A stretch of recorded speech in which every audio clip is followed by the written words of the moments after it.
পৃথিবীতে দেখুন আমরা যে কোনো দামি বস্তু এই দামি বস্তুটা কিন্তু আমরা লুকিয়ে রাখি। যেমন আমাদের ঘরের যে গহনাগাটি আছে, স্বর্ণগুলো আছে, সেগুলো কিন্তু আমরা সাধারণ টেবিলের মধ্যে কিংবা সাধারণ বক্সের মধ্যে রাখি না, বরং সেই বস্তুগুলো আমরা খুব যত্ন সহকারে আলমারির ভিতরে, এবং সেই আলমারির ভিতরে আরো যত গোপনীয় এবং সিক্রেট সংরক্ষিত জায়গা আছে সেই জায়গাগুলোতে আমরা আমাদের গহনাগুলো রাখি। আমরা আমাদের দামি খাবারগুলো কিন্তু খুলে রাখি না, ওপেন করে রাখি না। আমাদের যত দামি খাবার, যত সম্মানিত খাবার মেহমানকে দেই বা নিজে খাই, সেই জিনিসটা আমরা কিন্তু ঢেকে রাখি। তো দুনিয়ার এই যাবতীয় বস্তু থেকে আমরা কি বুঝতে পারলাম? যেই বস্তুটা সবচেয়ে বেশি দামি সেই বস্তুটা তত বেশি সংরক্ষিত জায়গায় থাকে। যেই বস্তুটা যত মূল্যবান সেই বস্তুটা তত গোপন থাকে।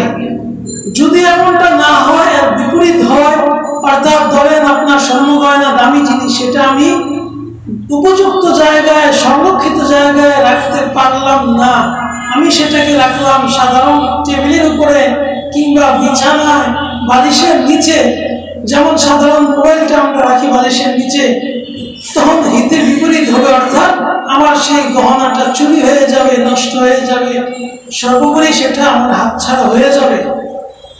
তো দুনিয়ার ক্ষেত্রে আমরা এটা বুঝি যে দামি জিনিসটা সংরক্ষিত করে রাখতে হয়, দামি জিনিসটাকে তালা মেরে রাখতে হয়।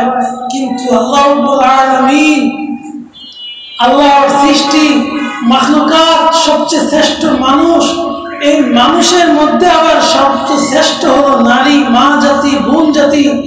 তারা হলেন সমস্ত নবী রাসূলদের শ্রদ্ধেয় মা। তাদেরকে বলা হয় সব ওলিয়া উলিয়াদের ফ্যাক্টরি। তো এই তারা হলেন এমন একটা সম্মানিত, রসুলের বাণী অনুযায়ী, কোরআনের বাণী অনুযায়ী তারা হলেন সম্মানিত, শ্রেষ্ঠ এক জাতি, দামি এক জাতি, তাদেরকে আল্লাহ বানাইছেন। এখন বলুন, যেই দামি জিনিসটা আমি বাহিরে রাখতে চাই না, যেই দামি জিনিসটা আমি অসংরক্ষণ করে রাখতে চাই না, আমি নিজে, আমাকে আল্লাহ রাব্বুল আলামিন দামি বানাইছে, আমার মেয়েকে দামি বানাইছে, আমার বোনকে আল্লাহ দামি বানাইছে, আমার স্ত্রীকে আমার দামি বানাইছে, সেই দামি জিনিসটাকে আমি পথে ঘাটে ছেড়ে দিলাম, তাহলে সেটা একটা বড় বোকামি হইল।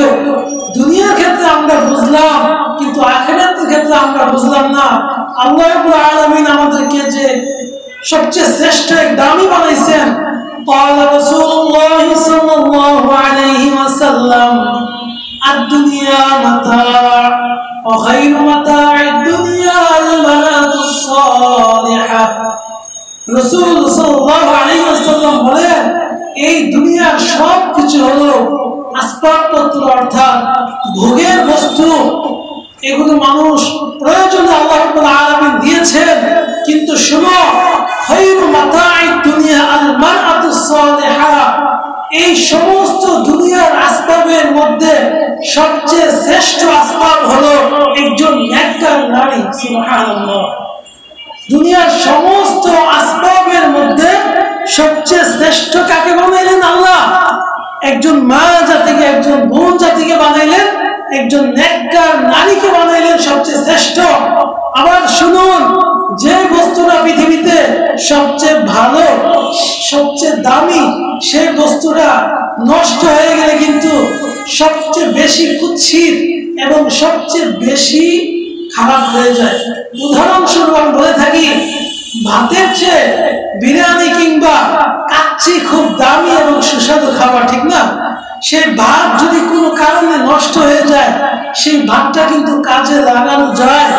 গ্রামে আমরা ছোটকালে অনেক পান্তা ভাত খেয়েছি, অর্থাৎ যেই ভাত রাতে খাওয়ার পরে থেকে যায়, সেই ভাতটাকে পানি দিয়ে রাখা হয়, সেই ভাতটা সকাল হইতে হইতে অর্ধেকটা নষ্ট হয়ে যায়, টক হয়ে যায়।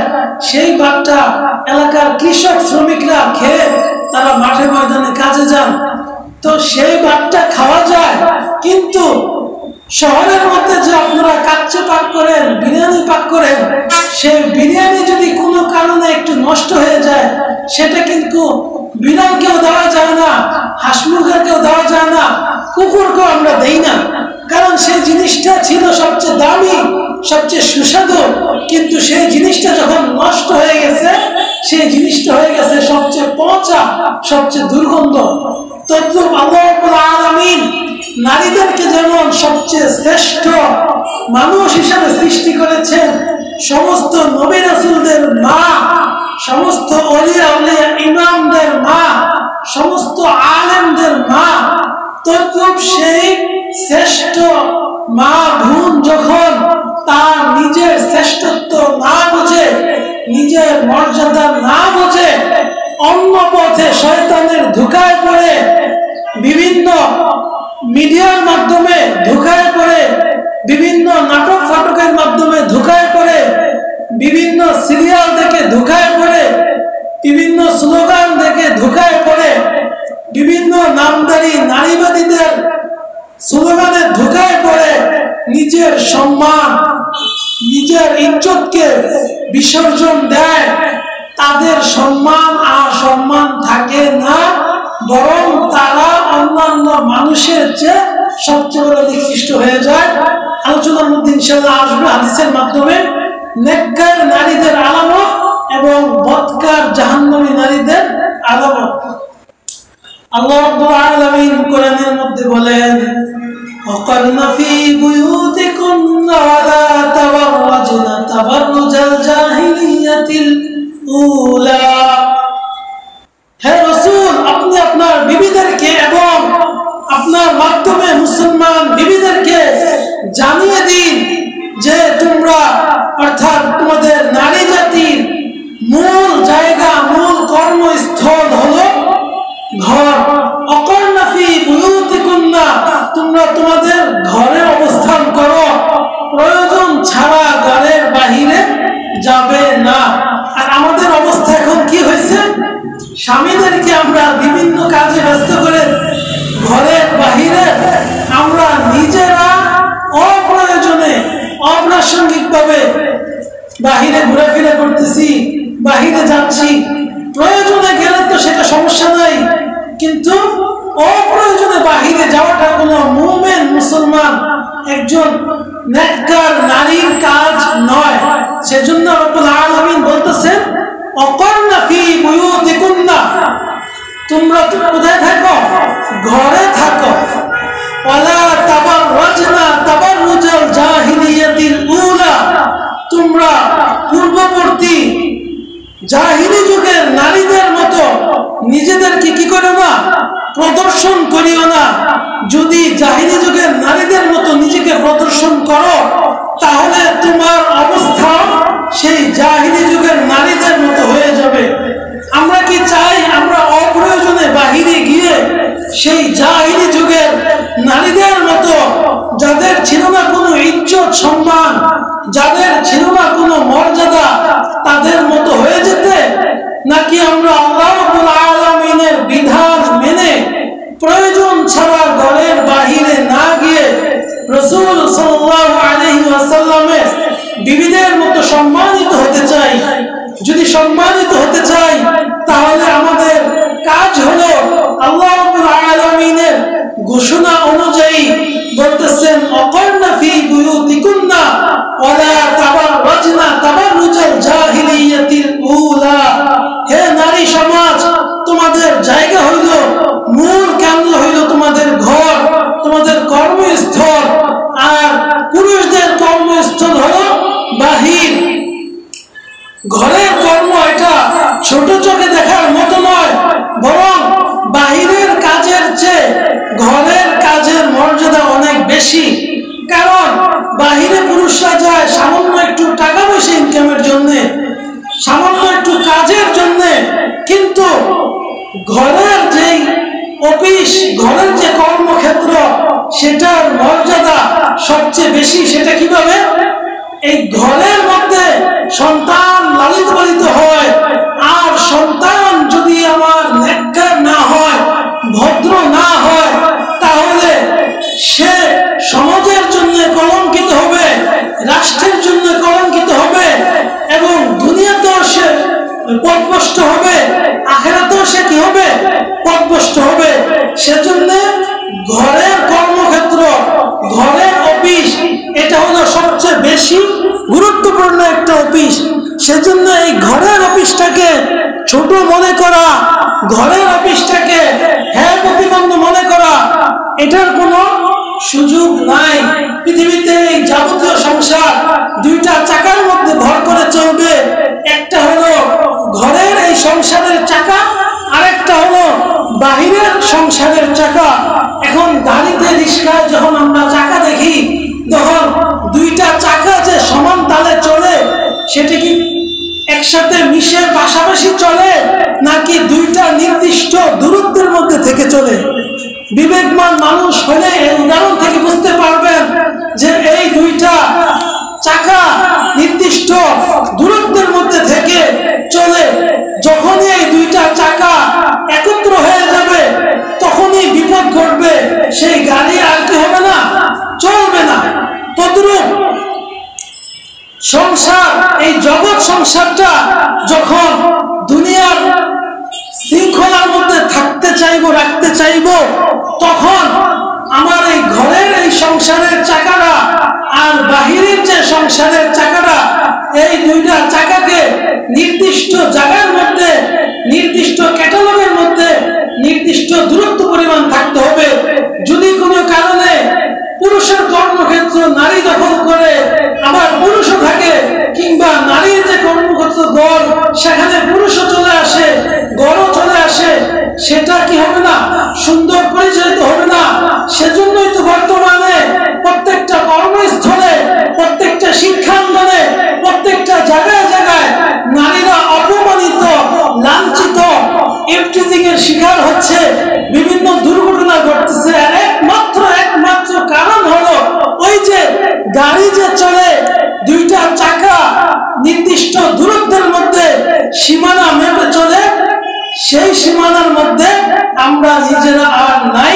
সেজন্য আজকে এই জগৎ সংসারে যত অশান্তি। এরপরে বলতেছেন ওয়ালা তাবাররাজনা তাবাররুজাল জাহিলিয়াতিল উলা ফাআকিমনাস সালাতা ওয়া আতিনাজ যাকাত। দ্বিতীয় কাজ হইল ঘরে থেকে নামাজ প্রতিষ্ঠা করা, নামাজ কায়েম করা। এই নামাজ সর্বপ্রথম মুমিনদের উপর ফরজ করা হয়েছে। হাদিসের মধ্যে এসেছে ক্বালা রাসূলুল্লাহ সাল্লাল্লাহু আলাইহি ওয়াসাল্লাম المرأة إذا صلت خمسها وصامت شهرها وأحسنت فرجها وأطاعت بعلها فلتدخل من أي أبواب الجنة। নারীদের জান্নাতে যাওয়া অনেক সহজ করে দিয়েছেন রব্বুল আলামিন। কিভাবে দেখেন, নারীদেরকে মাত্র 4টা কাজ করলে, নারীদেরকে কি করলে, 4টা কাজ করলে নারীরা জান্নাতি। সুবহানাল্লাহ। এর মধ্যে 1 নম্বর কাজ হলো ইযা আকামনাস সালাত, আল মারআতু ইযা সাল্লাত, যখন মহিলারা কি করবে, নামাজ কায়েম করবে। 2 নম্বর কাজ হলো ওয়া সামাত শাহরাহা, যখন রমজান মাসে রোজা পালন করবে। 3 নম্বর কাজ হলো আহসানাত ফারজাহা, সে তার বিশেষ অঙ্গের হেফাজত করবে। এই বিশেষ অঙ্গের হেফাজত করা হযরত মারিয়াম আলাইহিস সালামের শ্রেষ্ঠ গুণ। সমস্ত নবী আউলিয়াদের মায়েদের শ্রেষ্ঠ গুণ ছিল নিজেদের লজ্জাস্থান হেফাজত করা, নিজের সতীত্ব হেফাজত করা। এই জিনিসটা হলো কোন একটা বস্তুর সিলমোহর। আপনি যখন বাজার থেকে একটা দামি ব্র্যান্ডের কোন একটা বস্তু ক্রয় করেন, আর সেই বস্তুর প্যাকেট যদি সিলমোহর লাগানো থাকে, অর্থাৎ প্যাকেটটা মজবুত করে যেটাকে লাগানো থাকে, তাহলে সেই জিনিসটা আপনি সহজে কিনবেন এবং দাম দিয়ে কিনবেন। আর যদি সেই বস্তুর প্যাকেটটা খোলা থাকে, অর্থাৎ সেটা সিল করা না থাকে, তাহলে স্বাভাবিক আমার মনে আসবে যে জিনিসটা ইউজ, সেই জিনিসটা নষ্ট ছিল বা সেই জিনিসটা সেকেন্ড হ্যান্ড। তদ্রূপ এই সতীত্ব হলো নারীর ভদ্রতা, নারীর মুমিনিয়াত, নারীর জান্নাতের অর্থাৎ দুনিয়া আখিরাতের একটা সিলমোহর। যে নারী তার সতীত্ব রক্ষা করবে, সেই নারী বিনা হিসেবে জান্নাতে যাবে। যেই নারী তার সতীত্ব রক্ষা করবে, সেই নারী হযরতে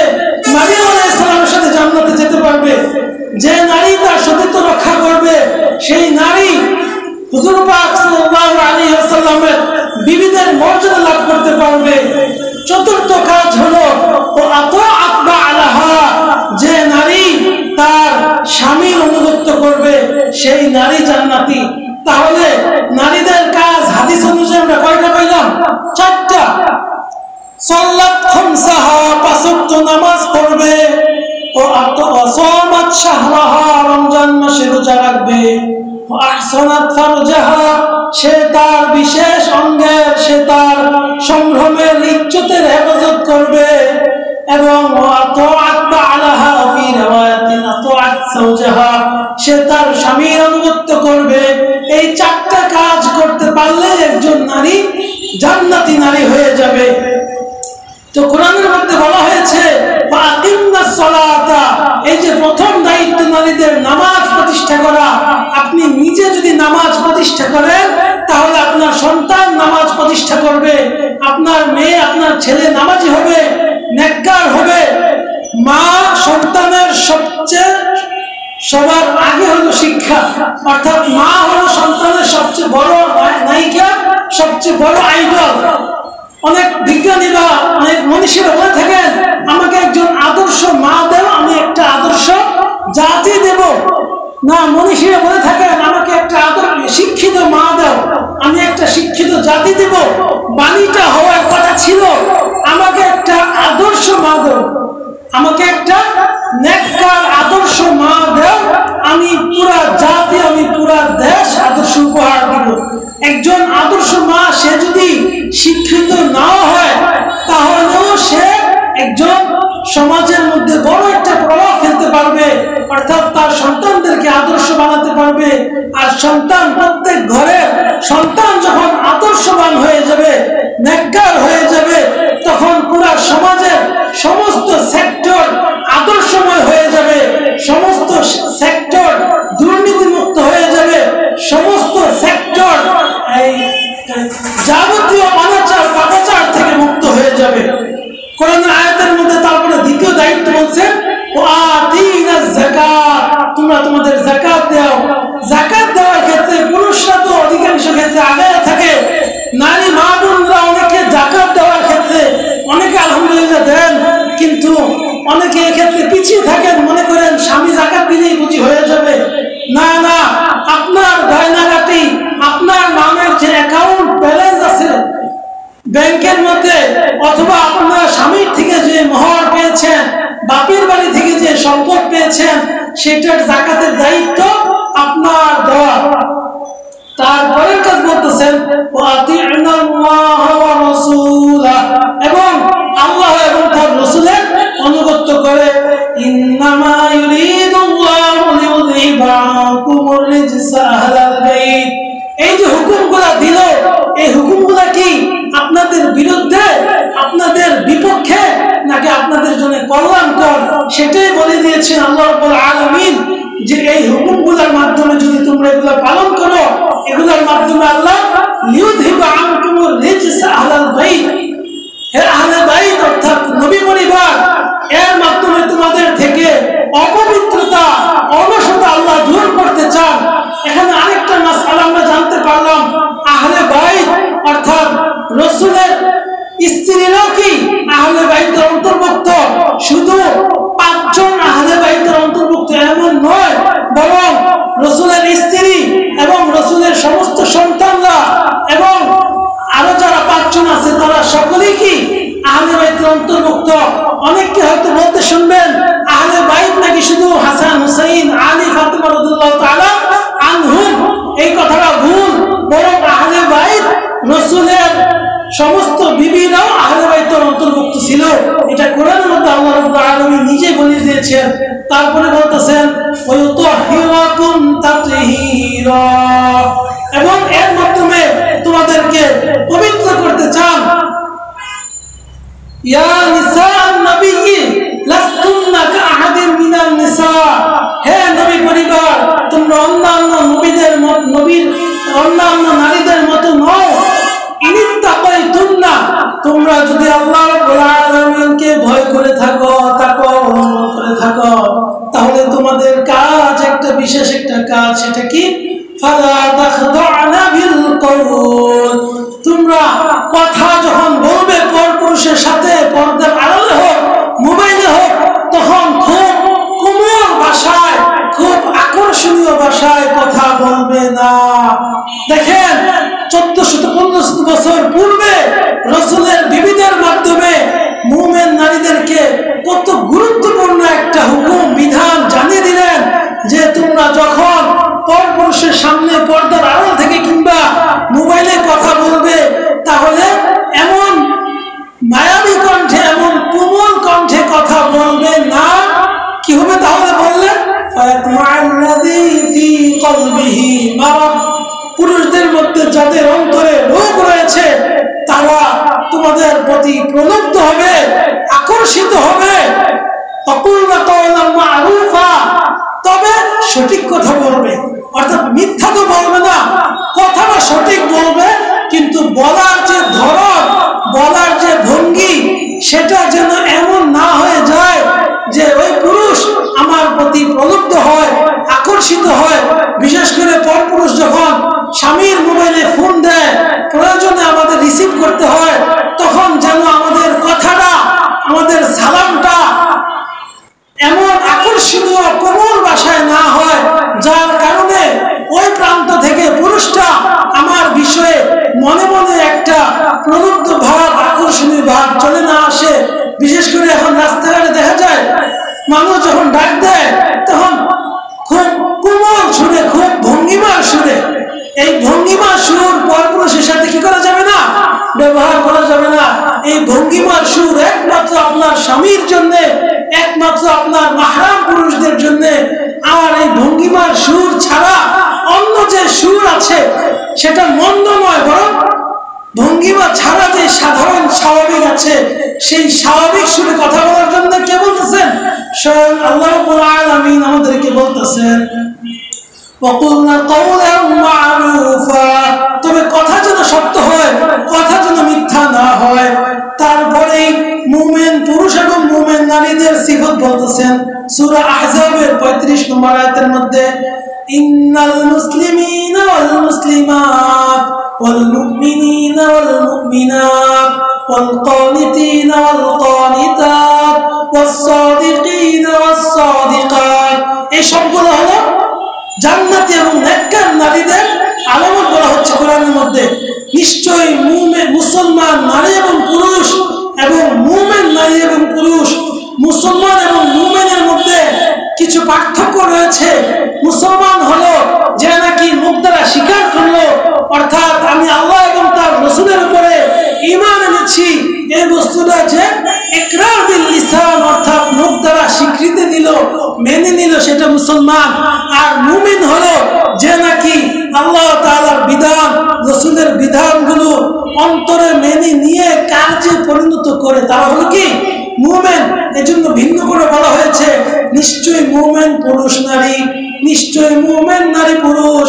ওয়াল কানিতিনা ওয়াল কানিতাত, এবং আল্লাহর অনুগত নারী এবং পুরুষ। ওয়াস সাদিকিনা ওয়াস সাদিকাত, সত্যবাদী নারী এবং পুরুষ। এগুলা সবই হলো নেককার নারীদের গুণাগুণ বলা হচ্ছে। যে নারী এবং যে পুরুষ সত্যবাদী, সেই নারী এবং পুরুষ জান্নাতি পুরুষ। তাদের জায়গা হবে হযরত খাদিজা রাদিয়াল্লাহু তাআলা আনহার সাথে, তাদের জায়গা হবে আম্মা জান আয়েশা রাদিয়াল্লাহু তাআলা আনহার সাথে। তারপরে বলতেছেন ওয়াস-সাবিরিনা ওয়াস-সাবিরাত, এই যে ধৈর্য, ধৈর্যশীল পুরুষ এবং ধৈর্যশীল নারী, এই গুণটা অনেক বড় একটা গুণ। ধৈর্য এবং সবর, এই দুইয়ের মধ্যে জান্নাত। ধৈর্য এবং সবর, এই দুইয়ের মধ্যে হলো জান্নাত। যে ব্যক্তি বিপদ আপদের মধ্যে ধৈর্য ধারণ করতে পারবে, সেই মুমিনের একটা আলামত। আরেকটা হলো শুকর, ধৈর্য এবং শুকর, এই দুইয়ের মধ্যে হলো জান্নাত। এবং আল্লাহর নিয়ামত পেয়ে শুকরিয়া আদায় করলো, সে হলো জান্নাতি। কথাটা আবার বলছি, ধৈর্য এবং শুকর, এই দুইয়ের মাধ্যমে, সবর এবং শুকর, এই দুইয়ের মধ্যে হলো জান্নাত। অর্থাৎ বিপদ আপদে ধৈর্য ধারণ করা আর আল্লাহর নিয়ামত পেয়ে শুকরিয়া আদায় করা, এই দুইটা আলামত, এই দুইটা গুণাগুণ, বড় গুণাগুণ। এই দুইটা গুণাগুণ অর্জন করাও অনেক কঠিন। এজন্য জান্নাতি নারীদের গুণাগুণ বলতে যে আল্লাহ বলতেছেন ওয়াস-সাবিরিনা ওয়াস-সাবিরাত, ধৈর্যশীল পুরুষ এবং ধৈর্যশীল নারী। আজকে যদি নারীরা ধৈর্যশীল হতো কিংবা পুরুষরাও ধৈর্যশীল হতো, তাহলে সংসারগুলো এত শান্তিময় হতো, শান্তিতে সংসারগুলো ভরে যেত। অধিকাংশ সংসার শুধু এই গুণের অনুপস্থিতির কারণে ভেঙে যায়, শুধু এই ধৈর্যের গুণ। স্বামী একটা ভুল করেছে কিংবা স্ত্রী একটা ভুল করেছে, মানুষ হিসেবে ভুল করতে পারে, কিন্তু আমি আপনি যদি ওই মুহূর্তে ধৈর্য ধারণ করতে পারি, তখন স্বামীর মনে কিংবা স্ত্রীর মনে আমি বড় একটা জায়গা দখল করে নিতে পারবো। যেমন স্বামীকে বলেছেন এই জিনিসটা আনার জন্য, হয়তো তার মনে নাই কিংবা পকেটে টাকা ছিল না, সময় পায় নাই, জিনিসটা আনতে পারে নাই। আপনি যদি এই মুহূর্তে তাকে উল্টা সান্ত্বনা দেন, তাহলে আপনি তার মধ্যে, তার অন্তরের মধ্যে আপনি প্রবেশ করে ফেলবেন। এরপরে যখন আপনি কোনো কিছু চাওয়ার আগেই পেয়ে যাবেন, যেটাকে বলা হয় মেঘ না চাইতে বৃষ্টি, অর্থাৎ আপনি যখন তার মনের ভিতরে ঢুকে যেতে পারবেন, তাহলে আপনার কাছে সে পৃথিবীর সব কিছু এনে উপস্থিত করবে। একজন ইংরেজ মুক্তমনা নারী তার 4টা ডিভোর্স হওয়ার পরে সে 5ম নম্বর সংসারে যাইয়া একটা বই লিখছে স্যালেন্ডার নামে, অর্থাৎ আপনি যদি পুরুষদের কাছে কিংবা স্বামীর কাছে নিজেকে আত্মসমর্পণ করতে পারেন, তাহলে আপনাকে সে সর্বোচ্চ মর্যাদা দিয়ে রাখবে এবং পৃথিবীর যে জিনিসটা আপনার পছন্দ সে সাধ্য অনুযায়ী সেই জিনিসটা আপনার জন্য নিয়ে আসবে। প্রয়োজন একমাত্র তার কাছে আপনার সবকিছু সমর্পণ করে দেওয়া, তার বুকে, তার কোলে আপনাকে যদি অর্পণ করতে পারেন, তাহলে একজন পুরুষ তার স্ত্রীর জন্য কি না করতে পারে এর দৃষ্টান্ত ওই বইয়ের মধ্যে নাকি রয়েছে, স্যালেন্ডার বইয়ের মধ্যে। অর্থাৎ যখন স্বামীর কাছে আপনি আত্মসমর্পণ করবেন, তাহলে ওই স্বামীরা আপনার জন্য যদি নেককার হয় তাহলে তো সাধ্য অনুযায়ী আনবে, আর যদি চোর হয় সে প্রয়োজনে চুরি করে আইনেও আপনার মন জয় করতে চাইবে। এটা একমাত্র পারবেন কিসের মাধ্যমে? আগে তার লাগামটা হাতে নিতে হবে। আগে তার লাগাম, এটা যদি হাতে নিতে পারেন, স্বামীদের পুরুষদের লাগাম, তাহলে আপনি যেভাবে বলবেন সেভাবে একটা পুরুষ চলে। কিন্তু কৌশল করে বুদ্ধিমত্তার সাথে সঠিক পথে আপনার পুরুষের লাগামটা আপনার হাতে আনতে হবে। পুরুষকে নাকি বলা হয় পাগলা ঘোড়া, তাদেরকে যদি লাগামটা হাতে আনা যায়, তাহলে আপনি তার পিঠে চড়ে, তার কান্দে চড়ে পৃথিবী ভ্রমণ করতে পারবেন।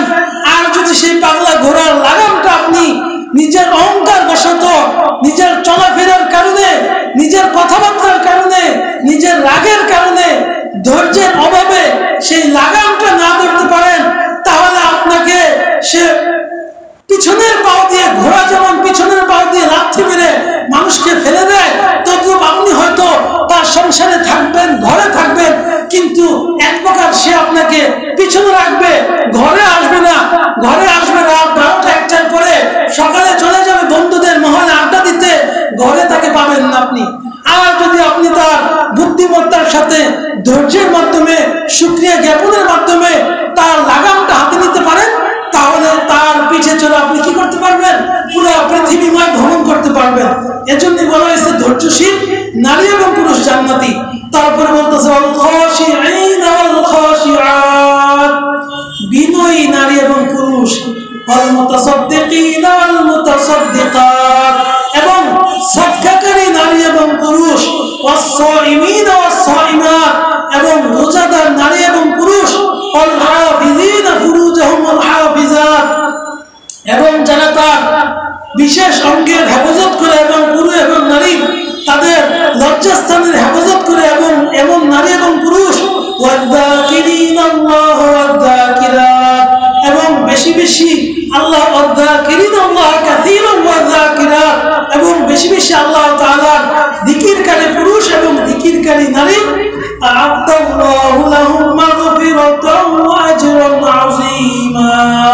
এই গুণগুলো যার মধ্যে থাকবে তার 2টা পুরস্কার।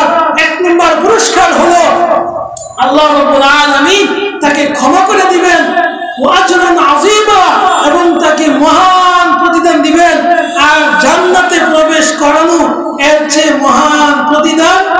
পারে না। এখানে জিকিরের বিষয়টা আছে, জিকিরের বিষয় একটু সামান্য বলে শেষ করছি। মহিলারা যখন, মা বোনরা যখন রান্না বান্না করতে কিংবা সন্তানদের কাপড় চোপড় পরিধান করানো অবস্থায় দোয়াগুলা, মাসনুন দোয়াগুলা, বিশেষ করে বিসমিল্লাহ বলে কাজ শুরু করা, কোন একটা কাজ শেষ করে আলহামদুলিল্লাহ বলা, এই যে আপনি বললেন পাক শাকের শুরুতে, আল্লাহ রাব্বুল আলামিন এই পাকের মধ্যে মজা দিয়ে দিবেন, এই পাকের মধ্যে আল্লাহ বরকত দিয়ে দিবেন। এই পাক, এই রান্না বান্না খেয়ে পরিবারের মানুষগুলো সুস্থ থাকবে এবং তারা ইবাদত বন্দেগী করবে, তারা তাদের অন্তরগুলো নেককার অন্তর হবে, তারা আবেদ হয়ে যাবে। আর এই যে আপনি বিসমিল্লাহ বলে পাক শাক শুরু করার কারণে, বিসমিল্লাহ বলে হাড়িপাতিল দোয়া শুরু করার কারণে, বিসমিল্লাহ বলে তরিতরকারি কোটা শুরু করার কারণে আপনার এই খাবারের মধ্যে যে একটা নূর, খাবারের মধ্যে যে একটা বরকত, সেটা আপনার পরিবারের লোকরা পেয়ে যে ইবাদত করলো, এর একটা সওয়াব আপনি কি করবেন? পাইবেন। আর সন্তানদেরকে যে কোনো কাজের আগে পরে যখন বিসমিল্লাহ আলহামদুলিল্লাহ বলে শেষ করাইবেন, ইনশাআল্লাহ শিখাইবেন, সেই সন্তানটা সে নিজেও যখন বাহিরে কোথাও যাবে তখন সে এই জিনিসটা আমল করবে। তাহলে আপনার মাধ্যমে সর্বপ্রথম সন্তান শিক্ষা পাওয়ার কারণে সে যখন এই আমলটা করবে, তখন এই আমল করার কারণে আপনার এর মধ্যে একটা সওয়াব চলে আসবে। অন্য আয়াতের মধ্যে রব্বুল আলামিন মুমিন নারীদের জন্য দুইজন মুমিন নারী এবং কাফের নারীদের জন্য দুইজন কাফের নারী আইডল বানাইছে। আমরা তো দুঃখজনক বিষয়, বর্তমানে আমরা নারী হোক পুরুষ হোক, আমরা সিনেমায় যাকে দেখি অথবা বাইরের কোনো মানুষ পুরুষ বা নারী দেখি তাকে আইডল বানাই, অথচ কোরআনের মধ্যে রব্বুল আলামিন কাফের নারীদের জন্য দুইটা নারীর দৃষ্টান্ত দিয়েছেন এবং মুমিন নারীদের জন্য দুইটা সুন্দর দৃষ্টান্ত দিয়েছেন। সূরাতুত তাহরীমের 10, 11, 12 তিন আয়াতের মধ্যে রব্বুল আলামিন কাফেরদের জন্য দুইটা নারীর দৃষ্টান্ত দিয়েছেন। আউযু বিল্লাহি মিনাশ শাইতানির রাজীম।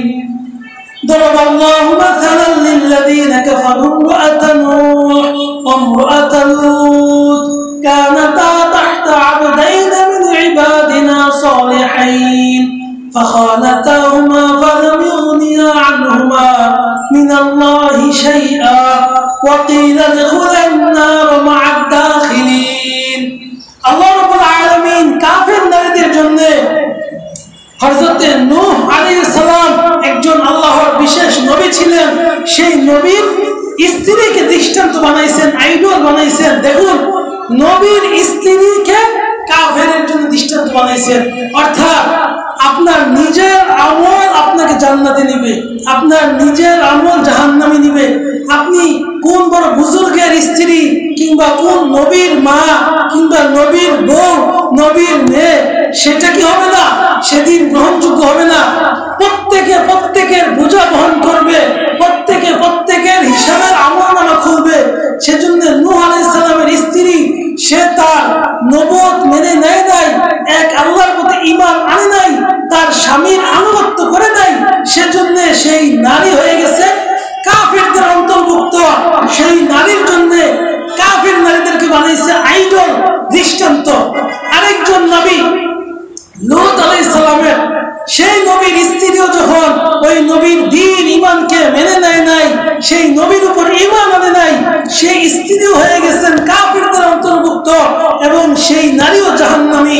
তো নবীর ঘরে হইয়া নবীর ঘরে থাইকেও আল্লাহ তার হেদায়েত দেয় নাই। হেদায়েতের মালিককে একমাত্র আল্লাহ। সেজন্য বারবার আল্লাহর নিকটে হেদায়েত কামনা করতে হবে, দোয়া করতে হবে।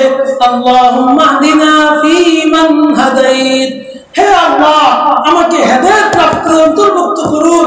অথবা সূরা ইখলাসের সূরা ফাতিহার মধ্যে আমরা নামাজের মধ্যে পড়ি, ইহদিনাস সিরাতাল মুস্তাকিম, হে আল্লাহ আমাকে সিরাতাল মুস্তাকিম দেখান।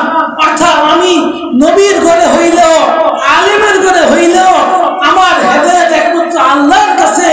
আমি যদি আল্লাহর কাছে হেদায়েত চাইয়া না নিতে পারি, আমার কপালে যদি হেদায়েত না থাকে, আমি রাসূলের চাচা আবু তালেব হইলেও আমার হেদায়েত নাই, আমি রাসূলের লূতের স্ত্রী হইলেও আমার হেদায়েত নাই, নূহ আলাইহিস সালামের স্ত্রী হইলেও আমার কি নাই? হেদায়েত নাই। এজন্য যার যার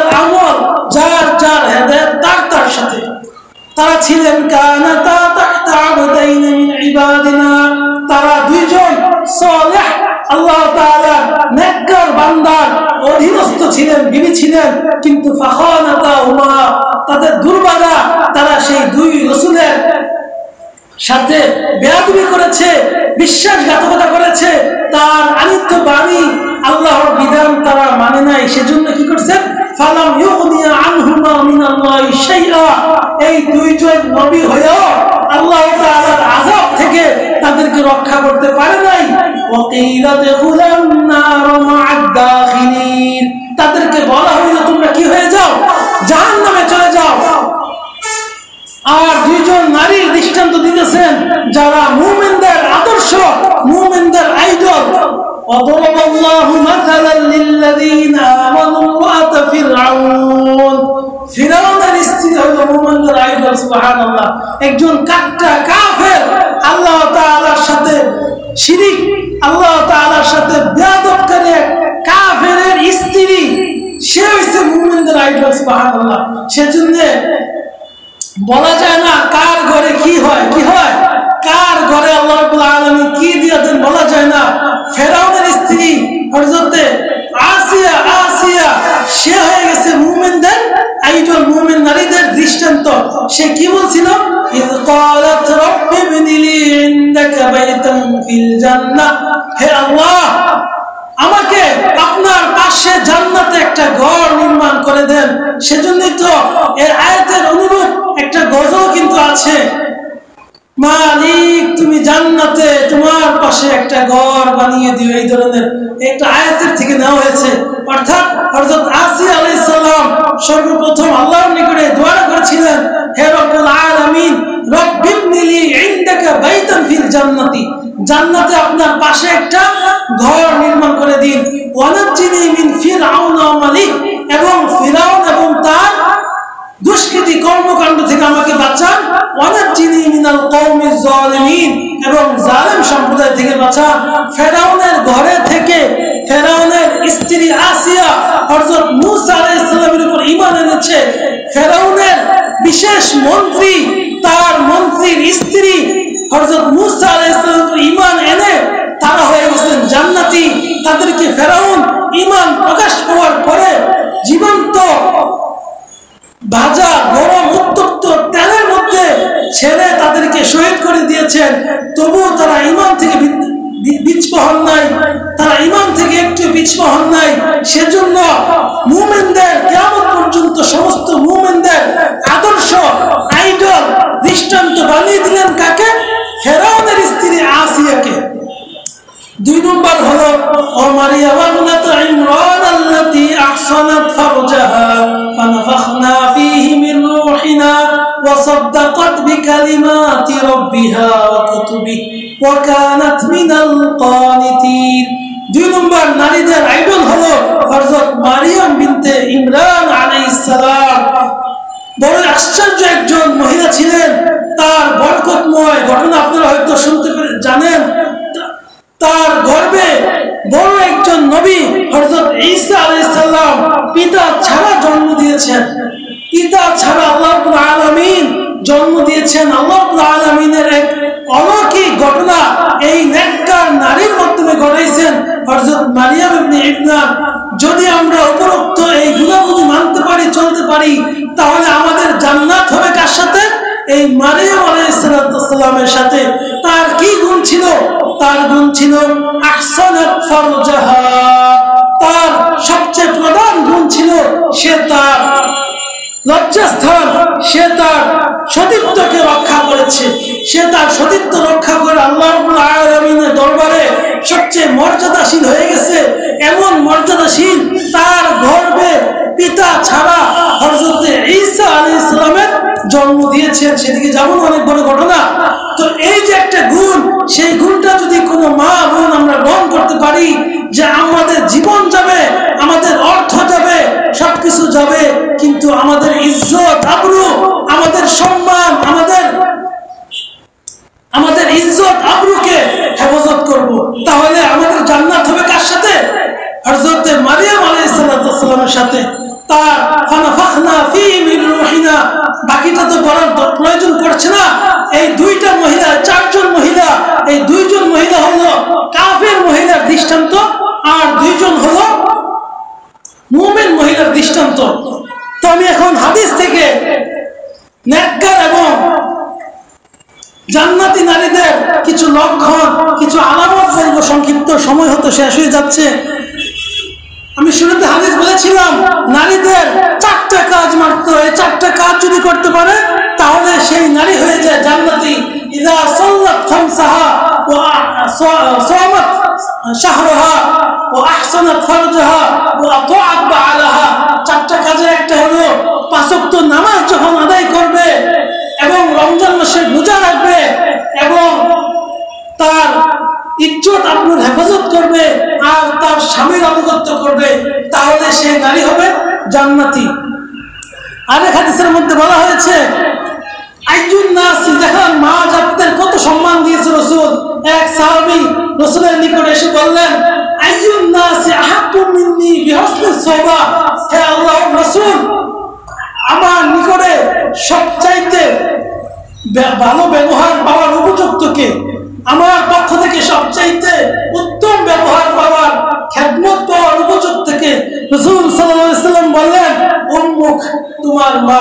এরপরে বললেন আইয়ুন নাস, তারপরে কে হে রাসূল? রাসূল বললেন উম্মুক, তোমার মা। তৃতীয়বার আবার প্রশ্ন করলেন তারপরে কে রাসূল? রাসূল বললেন উম্মুক। তারপরে চতুর্থবার প্রশ্ন করলেন তারপরে কে? তারপরে বললেন আবুকা। অর্থাৎ তিনবার বললেন তোমার ভালো ব্যবহারের উপযুক্ত, তোমার খেদমত পাওয়ার উপযুক্ত, এর হকদার হলো তোমার মা, তোমার মা, তোমার মা। এরপরে হলো পিতা।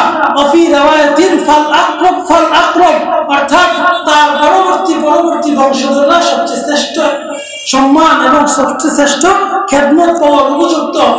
মা হয়তো বলছেন শুরুতে, তাদের মর্যাদা কত বেশি দেখুন। তাদেরকে রাসূল তিনবার উল্লেখ করে বলছেন তোমার মা, তোমার মা, তোমার মা। এই গর্ভধারিণী মা যদি নেককার না হয়ে যায়, বরং গতানুগতিক শিক্ষিত হয়, শিক্ষার পাশাপাশি তার সৎ গুণ না থাকে, তাহলে সেই মা এই মর্যাদা পাবে না। এরপরে অন্য হাদিসে বলতেছেন قال رسول الله صلى الله عليه وسلم الجنة تحت أقدام الأمهات। হে পুরুষ জাতি, হে সন্তান জাতি, তোমাদের জান্নাত হলো মায়েদের পায়ের নিচে। দেখুন সুবহানাল্লাহ, জান্নাত নাকি মায়েদের পায়ের নিচে। এটা কিভাবে? সেটা হলো তোমরা যখন তোমাদের মাদের মনোরঞ্জন করে, তাদের সেবা যত্ন করে, তাদের খুশি রাখতে পারবে, তাহলে স্বয়ং আমি আল্লাহ কি হয়ে যাব? খুশি হয়ে যাব। সুবহানাল্লাহ। এই যে মা জাতিকে মর্যাদা দিছে, এই মর্যাদা পৃথিবীর আর কোনো মানুষ দিতে পারছে? পৃথিবীর আর কোনো মানুষ দেয়নি। পৃথিবীর আর কোনো ধর্ম দিতে পারছে? দিতে পারে নাই। পৃথিবীর আর কোনো দল মত কেউ দিতে পারে নাই। সুতরাং আমি নিজে মুসলমান, আমি একজন মুসলমান নারী হিসেবে গর্ব করতে হবে। আমার ইসলাম, আমার মুসলমানিত্ব রক্ষা করার জন্য সর্ব অবস্থায় চেষ্টা করতে হবে। আমি যে মুসলমান নারী হয়ে জন্মাইছি, সেজন্য হ্যাঁ প্রতিপন্ন হওয়া যাবে না, নিজেকে দুর্বল ভাবা যাবে না, বরং এটা বলতে হবে বারবার আমি মুসলমান একজন শ্রেষ্ঠ নারী, আমি মুসলমান একজন শ্রেষ্ঠ নারী। এটা বলে বলে যখন আপনি নিজেকে সান্ত্বনা দিবেন, তাহলে আপনি আল্লাহ তাআলার পথে চলতে, আল্লাহ রাব্বুল আলামিনের হুকুমগুলো মানতে সহজ হবে। সেজন্য বারবার মনকে বলবেন আমি একজন মুসলমান শ্রেষ্ঠ নারী, সম্মানিত নারী। আমি বিভিন্ন বই থেকে এবং ডাক্তারি পড়া উসিলা এই জিনিসটা জানতে পারছি, মানুষ যখন নিজেকে বারবার যে জিনিসটা বলে প্রবোধ দেয়, এই জিনিসটা তার অনেক কার্যকারিতা হয়। সেজন্য আপনারা বারবার নিজেকে প্রবোধ দিবেন, বলবেন যে আমি একজন মুসলিম, আমি একজন সম্মানিত নারী, আমি একজন মুসলিম, আমি একজন শ্রেষ্ঠ নারী। আমার মর্যাদা আল্লাহ দিয়েছেন, আমার মর্যাদা রাসূল দিয়েছেন, আমার মর্যাদা কোরআন দিয়েছেন, আমার মর্যাদা হাদিস দিয়েছেন। অতএব বিভিন্ন মুখরোচক স্লোগান, বিভিন্ন মিডিয়ার অপপ্রচার, বিভিন্ন পত্রপত্রিকার অপপ্রচার, বিভিন্ন নাস্তিকদের লেখা, বিভিন্ন অর্থাৎ জাদুবাবের যত রঙিন পর্দা আছে, এই জিনিসগুলো যেন আমাদেরকে প্রতারিত না করে, বরং আমি যেন নিজেকে বলতে পারি আমি একজন সত্যিকার মুমিন হতে পারলে, মুমিন মহিলা হতে পারলে আমি পৃথিবীর শ্রেষ্ঠ মা, আমি পৃথিবীর শ্রেষ্ঠ বোন, আমি পৃথিবীর শ্রেষ্ঠ স্ত্রী। দেখুন হাদিসের মধ্যে রাসূল কি বলতেছেন, খায়রুন নিসাইল্লাতি ইযা নাযারতা ইলাইহা সারওয়াতকা, অর্থাৎ নেককার নারীদের গুণাগুণ বলতেছেন। নেককার নারী হলো যখন তুমি তাদের দিকে দেখবা, অর্থাৎ নেককার স্ত্রী হলো সে যখন তুমি তার দিকে দেখবা তখন তোমাকে আনন্দ দিবে। সুবহানাল্লাহ। যে স্ত্রীর দিকে তাকানোর পরে স্বামী প্রশান্তি লাভ করে, স্বামী খুশি হয়ে যায়, স্বামীর কষ্ট ক্লান্তি দূর হয়ে যায়, সেই নারী গ্যারান্টি দিয়েছেন রাসূল সাল্লাল্লাহু আলাইহি ওয়াসাল্লাম, সেই নারী হলো নেককার নারী, উত্তম নারী। ইযা নাযারতা ইলাইহা সারওয়াতকা, যখন তুমি তোমার স্ত্রীর দিকে তাকাবা, অর্থাৎ কর্ম থেকে ঘরে আসবা, তখন ঘরে আসার পরে তোমার একটা মনে প্রশান্তি লাগবে, যেন তুমি একটা আশ্রয়ের জায়গায় আসছো, একটা প্রশান্তির জায়গায় আসছো। এর ব্যতিক্রম যদি হয় তাহলে পুরুষরা ঘরে আসবে না। পুরুষদেরকে শব্দ বলেও অনেক মজার মজার রান্না করেও ঘরে আনা সম্ভব না। একমাত্র সম্ভব ওই যে শুরুতে বলছিলাম, ধৈর্য, ভালোবাসা, হাসির মাধ্যমে তার লাগামটাকে যদি হাতে নেন তাহলে আপনি হয়ে যাবেন একজন নেককার নারী। আরেকটা গুণাগুণ বলতেছে, ওয়াইদা আমার তাহা এত আটকা, যখন তুমি তাকে কোনো নির্দেশ দিবে, সত্য নির্দেশ, ইসলাম যে নির্দেশকে মেনে নেয় এমন নির্দেশ দিলে তোমার নির্দেশের আনুগত্য করবে, সেই নারীটা হলো নেককার নারী। আরেকটা গুণাগুণ হলো ওয়াইদা গিবতা আনহা হাফিযাতকা ফি মালিহা ওয়া নাফসিহা, যখন স্বামীরা কোনো কারণে চাকরিতে থাকে কিংবা দিনই কোনো মাসগালাতে 3 দিনের জন্য জামাতে যায় কিংবা 40 দিনের জন্য তাবলীগে যায়, নারীদের 2টা কাজ। 1 নম্বর হলো নিজের ইজ্জত আবরু হেফাজত করা, 2 নম্বর দায়িত্ব হলো স্বামীর সম্পদ হেফাজত করা। এই 3টা গুণাগুণকে রাসূল সাল্লাল্লাহু আলাইহি সাল্লাম নেককার স্ত্রীর গুণ বলছেন। কি বলছেন? যখন তুমি তার দিকে তাকাইবো তখন প্রশান্তি পাইব সে, এবং যখন তুমি অনুপস্থিত থাকবা তখন সে তোমার মাল সম্পদ হেফাজত করবে, হয়তো খরচ করবে না, এবং সে তোমার স্ত্রী, সে তার নিজের ইজ্জত হেফাজত করবে। 3 নম্বর গুণ হলো সে যখন কোনো ভালো কাজের নির্দেশ দিবে তখন সেটা অনুগত্য করবে। মহিলাদের আরেকটা গুণাগুণ হলো খায়রুন নিসাইল্লাতি ইযা উতিয়াত শাকারাত, এই যে শুকরিয়ার কথা চলে আসছে, যখন কোনো নেককার নারীকে কিছু দেওয়া হয় তখন সে শুকরিয়া আদায় করে। আপনার স্বামী যখন বাজার থেকে পছন্দ করে কোনো একটা বস্তু আনে, প্রকৃতপক্ষে যদি আপনার সেটা পছন্দ না হয় আর আপনি যদি সেটা হাসি মনে গ্রহণ করতে পারেন তাহলে আপনি একজন নেককার নারী। আর পছন্দ হয়ে গেলে তো তাকে খুশি প্রকাশ করা, তাকে ধন্যবাদ জানানো, তাকে যেভাবে বললে অঙ্গভঙ্গিতে হোক মুখে হোক সে খুশি হয়ে যায়, এমন যদি কিছু করতে পারেন তাহলে আপনি একজন নেককার নারী। অর্থাৎ শাকারাত, যখন তাকে কোনো কিছু দেওয়া হয় তখন সে শুকরিয়া জ্ঞাপন করে, কৃতজ্ঞতা জ্ঞাপন করে। আরেকটা গুণ হলো ওয়াইন উমসিকাত সাবরাত, এই যে সবরের কথা চলে আসছে আবার, যখন তাকে কোনো কিছু দেওয়া না হয়, অর্থাৎ সে জিনিসটা চাইছিল কিন্তু জিনিসটা অনেক দামি হওয়ার কারণে কিংবা সময়ের অভাবে অথবা মনে না থাকার কারণে স্বামী জিনিসটা আনতে পারে নাই, তখন ধৈর্য ধারণ করা। আপনি যদি এই মুহূর্তে তার সাথে মুখ কালা করেন, ওই আপনার হাত থেকে সেই লাগামটা ছুটে যাবে। আর যদি এই মুহূর্তে আপনি বলেন যাক সমস্যা নেই, আলহামদুলিল্লাহ আপনি পরে আনতে পারবেন, আমি খুশি, সমস্যা নেই, এই বলার দ্বারা আপনি তার লাগামটা হাতে নিলেন। আর এই লাগাম যদি হাতে নিতে পারেন, আপনি চেয়েছেন 10 টাকার জিনিস, সে আপনার জন্য 100 টাকার জিনিস এনে দেখাবে, সে আপনার জন্য 1000 টাকার জিনিস এনে দেখাবে। কারণ ওই যে লাগামটা আপনি হাতে নিতে পারছেন শুকরিয়ার মাধ্যমে এবং ধৈর্যের মাধ্যমে। ইযা উতিয়াত শাকারাত, যখন কিছু দেওয়া হয় তখন শুকরিয়া জ্ঞাপন করে, খুশি হয়, খুশি প্রকাশ করে কথার মাধ্যমে, অঙ্গের মাধ্যমে। ওয়াইন উমসিকাত আনহা সাবরাত, আর যখন কোনো কিছু দেওয়া না হয় তাহলে কি করে? ধৈর্য ধারণ করে। আর 4টা গুণ আছে, আরবাউন মিনাস সাআদা, 4টা জিনিস হলো সৌভাগ্যের লক্ষণ। দেখেন ইসলাম নারীদেরকে এমন এমন মর্যাদা দিছে, মাঝে মধ্যে আমরা যখন কোরআন হাদিস পড়ি সব জায়গায় শুধু দেখি নারী নারী নারী, দেখেন সূরা নিসা নামে একটা নারী অর্থাৎ সূরা কায়েম করে দিয়েছে, সুবহানাল্লাহ। সূরা নিসা অর্থাৎ নারীদের নামে একটা সূরা কায়েম করে দিয়েছে। সূরা মারিয়াম এটা একটা নারীর নামে সূরা কায়েম করে দিয়েছে। আল্লাহ রাব্বুল আলামিন আমি যে আয়াত করেছিলাম পুরুষদের পাশাপাশি নারীদের নাম উল্লেখ করছে, এখানেও বলতেছে হাদিসের মধ্যে দেখেন চারটা বস্তু হলো সৌভাগ্যের লক্ষণ, আরবাউন মিনাস সাআদা, চারটা বস্তু হলো সৌভাগ্যের লক্ষণ। এর মধ্যে প্রধান এবং প্রথম লক্ষণ হলো আল মারআতুস সালিহা, নেককার নারী। সুবহানাল্লাহ, নেককার নারী এটা হলো সৌভাগ্যের লক্ষণ। সবকিছুর আগে মহিলাদেরকে রাখছে। আর মহিলারা কি করে বলে ইসলাম করে কি করছে, ঠকাইছে। অথচ সব বিষয় যদি সঠিকভাবে আপনি একটু জানতে চান, একটু পড়তে চান, সর্বক্ষেত্রে নারীদেরকে প্রাধান্য দিছে। নারীদেরকে কোনো ধরনের ইনকামের ব্যয় করার জন্য কোনো খাত দেয় নাই, নারীদেরকে বাহিরের কোনো কর্মব্যস্ত দেয় নাই। ঘরের শুধু সন্তানকে যদি নেককার বানাতে পারেন আর উল্লেখিত চারটা আমল করতে পারেন স্বামীর অনুগত্য থেকে, তাহলে জান্নাতি। তাহলে নারীদেরকে ঠকাইলো না জিতাইলো? নারীদেরকে জিতাইলো। দেখেন রাসূলও কি নারীবাদী ছিলেন, আর বর্তমানে নারীবাদীরা একটা ব্যানার নিয়ে দাঁড়ায় থাকে রাস্তার মধ্যে, সেটাই তাদের নারীবাদী। অথচ ঘরের মধ্যে তার স্ত্রী নিজেই নিরাপদ না, সেটা আমরা মিডিয়ার মাধ্যমে জানতে পারি। যে নারীবাদীরা নারী নারী চিল্লাইছে, সেই নারীবাদীর ঘরের স্ত্রী যাইয়া নারী নির্যাতনের মামলা করে। তাহলে আমরা আজকে থেকে বুঝলাম সবচেয়ে বেশি প্রকৃত নারীবাদী ছিলেন কে? রাসূল। দেখেন রাসূল নারীদেরকে কি বলছে, সৌভাগ্যের একমাত্র মাধ্যম বানাইছেন নারীদেরকে, আল মারআতুস সালিহা, উত্তম নারী হলো সৌভাগ্যের প্রথম স্তর। 2 নম্বর সৌভাগ্য হলো আর মাসকানুল ওয়াসি, প্রশস্ত ঘর।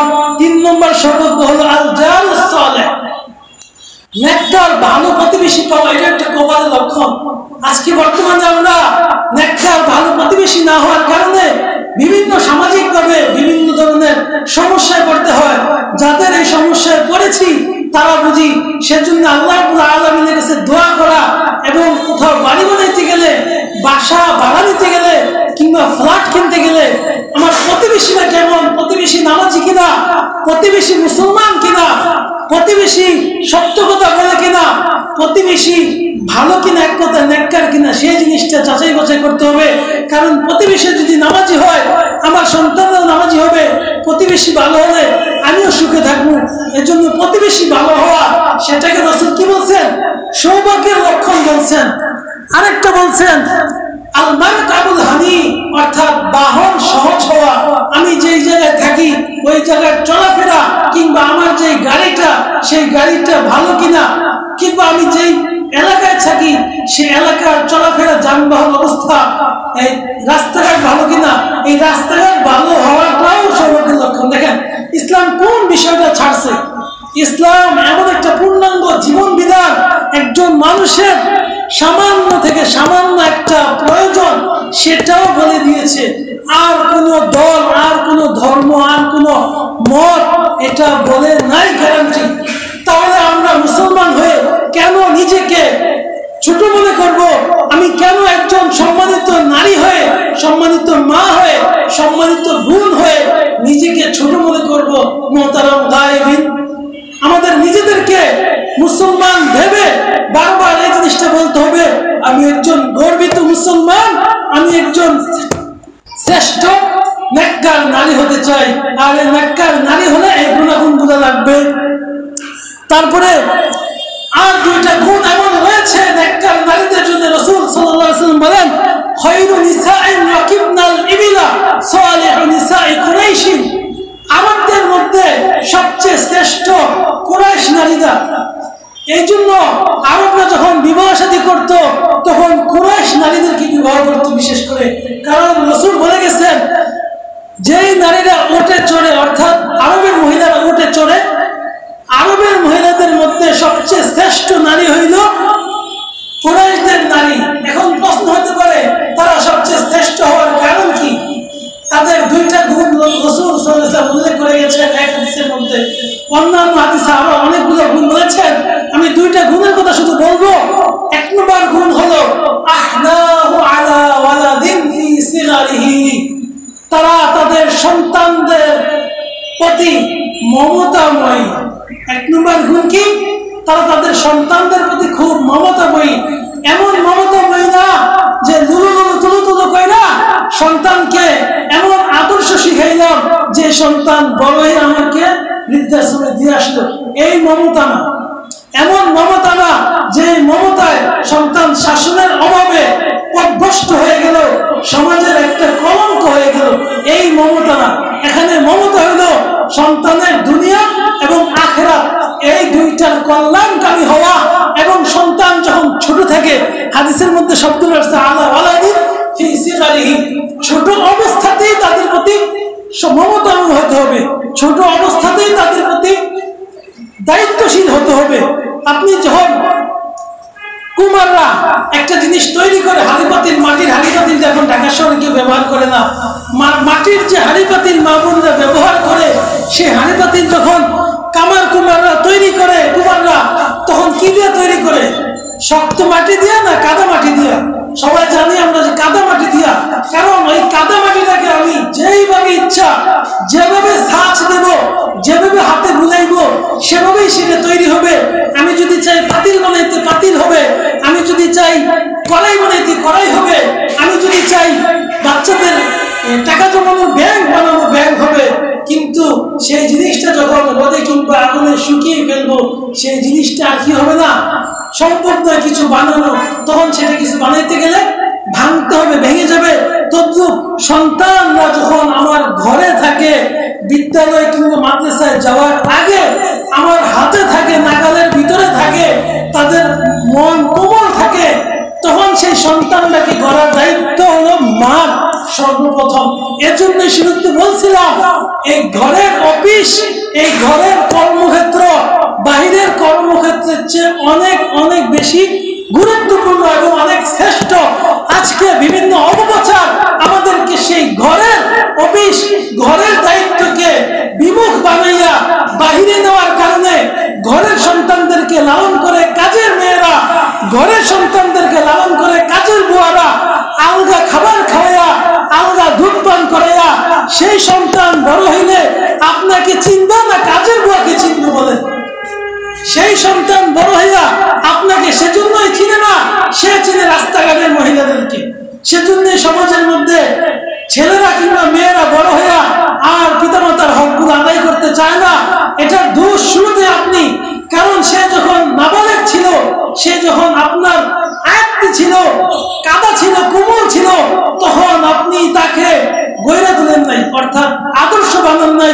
আপনি তাকে আদর্শ বানানোর পরে তাকে ইঞ্জিনিয়ার বানান, কোনো সমস্যা নাই, তাকে ডাক্তার বানান, কোনো সমস্যা নাই, তাকে নার্স বানান, কোনো সমস্যা নাই।